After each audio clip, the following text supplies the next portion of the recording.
for a climate stabilization, you have to go down to a very low emission level very fast. And you have to apply a broad range of technologies. It's really an all-of-the-above strategy. But you don't make a big mistake if you assume that what you really have to prioritize is improving energy efficiency and deploying renewables. Other technologies like nuclear power, hydrogen, carbon capture, they do play a role. We shouldn't give up on them. But energy efficiency and renewables are the two core of the strategy.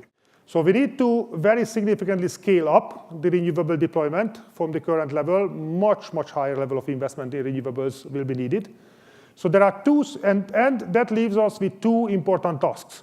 One, we need to integrate this variable wind and solar production into the power system. And the second, we need to bring this low-carbon electricity into the other sectors of the economy. And the two tasks are strongly interconnected, because the most important and most exciting electrification possibility, the electrification of transport, can be either a major opportunity or a major threat to the integration of renewables into the power system. But I do think that this time for real.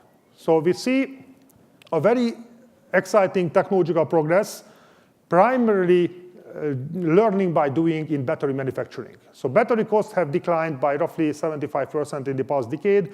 And we think that even without touching the fundamental chemistry of the batteries, there is a potential to cut the cost of the batteries by a further factor of 2.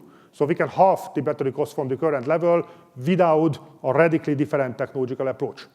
Moving from the current 1% market share to mass penetration will still require a strong push by governments and a strong cooperation both by the car industry and also the electricity sector.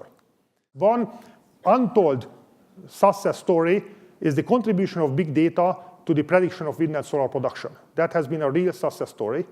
So when you have a properly digitized, properly interconnected smart transportation system, you can turn electric cars into very valuable system assets. Now, the good news is that we don't have to continue like this for two reasons. One is that the cost of renewables is declining. The cost of storage is declining. And very importantly, there is also a financial innovation.